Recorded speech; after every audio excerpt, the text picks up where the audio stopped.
24시간 동안 추가된 확진자의 수는 2709명, 사망자는 684명입니다. 안녕하세요. 이탈리아 비즈니스 채널 다니엘입니다. 12월 2일 이탈리아 소식입니다.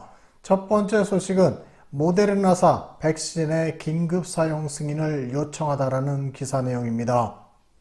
미국 모데르나사의 후보 백신은 코로나에 대해 94.1%의 효능을 입증했으며 중증인 경우에도 거의 100% 효능을 보였다고 합니다.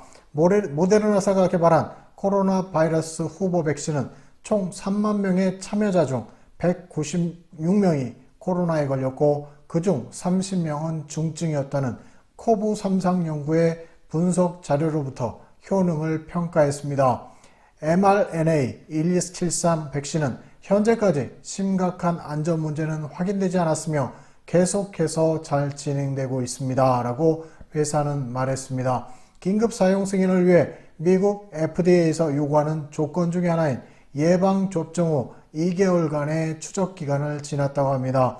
이 시점에서 모데르나사는 FDA의 긴급 사용 승인 및 유럽의약품국의 조건부 승인을 요청하고 국제연구기관들과 함께 지속적인 사례 검토를 진행하고 있습니다. 삼상연구는 안토니 파우치가 이끄는 미국 국립보건원과 협력하고 있으며 백신의 효능은 95건에 대한 첫 번째 중간 분석에서 입증되었습니다. 196건의 코로나 사례를 기반으로 진행한 분석 중 약을 처방받은 그룹 중 185건과 mRNA-1273 그룹 중 11건의 사례가 있습니다. 따라서 백신 효능의 정확한 추정치는 94.1%입니다.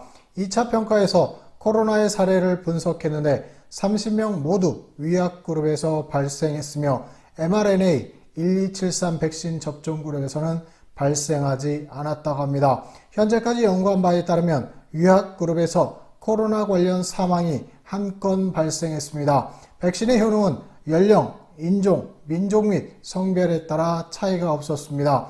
196건의 코로나 사례에는 65세 이상 33명과 소수민족 자원자 42명이 포함되었습니다. 안전검증이 진행 중이며 아직까지 심각한 문제를 발견하지 못했다고 합니다. 이전 분석에 따르면 가장 흔한 부작용은 주사 부위의 통증, 피로, 근육통, 관절통, 두통, 주사 부위의 홍반 정도였다고 합니다. 두 번째 투여 후 부작용의 빈도와 심각도가 증가했는데 모데르나사는 코브 연구의 데이터를 제공할 것임을 확약했습니다. 두 번째 소식은 기차비 인상을 억제라는 기사 내용입니다. 내년에 주정부 지역 대중교통의 철도 요금은 올리지 않을 것입니다. 베네토에서 운영되는 트렌이탈리아 회사에 부과된 벌금을 2021년에 예상되는 증가분에 활용하기로 결정했습니다. 이를 부시장이자 주지역 의원인 엘리사가 발표했습니다. 그녀는 오늘 주정부 의회에 제안하고 승인한 조항에 따라 베네토 지역은 최근 몇 년 동안 누적된 250만 유로의 벌금을 사용하여 기차 티켓 및 정기권 패스 비용을 포함하는 계획을 실행하도록 트렌이탈리아 베네토에 지시했습니다. 코로나로 인한 현재 의료 비상사태가 적어도 일부 기간 동안 지속될 수 있음을 전달하면서 베네토 주정부는 이미 2021년 서비스 계약에서 예상되는 가격 인상을 충당하기 위해 필요한 재정에 대한 분석을 했으며 2021년에는 수입이 2019년도에 비해 65에서 70% 정도 줄어들 것으로 보고 있고 결과적으로 가격 인상의 누락이 재정적 필요가 약 250만에서 270만 유로 정도일 것이라고 예상하고 있습니다.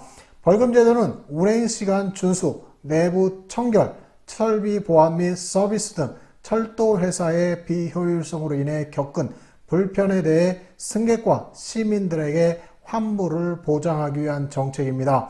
부사장은 말하길 따라서 처벌의 가치는 가격 인상과 동일하므로 현재 경제적 어려움과 의료 비상사태를 고려하여 이러한 자원을 통학이나 통근 등으로 대중교통을 이용하는 사람들에게 가격 인상을 피하면서 직접적으로 이익을 나누는 것이 적절하다고 생각한다고 말을 맺었습니다.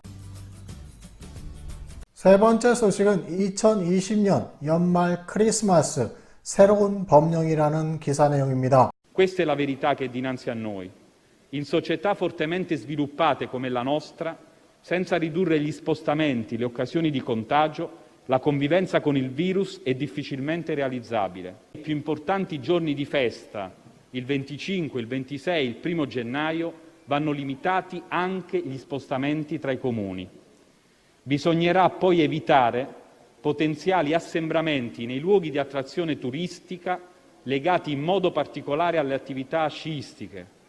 È opportuno, più in generale, ridurre i rischi di diffusione del contagio connessi ai momenti di aggregazione durante le festività del Natale e del Capodanno. 우리는 주정부 간 이동을 금지해야 하고 12월 25일, 26일, 1월 1일에는 도시간 이동도 제한해야 합니다.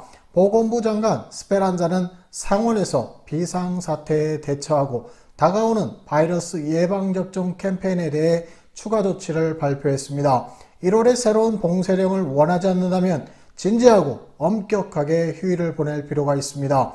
휴일 동안 예견되는 제한사항들도 유럽 상임위원회 틀 안에서 강화될 것입니다. 사람들 사이의 대면 접촉은 최대한 제한되어야 합니다.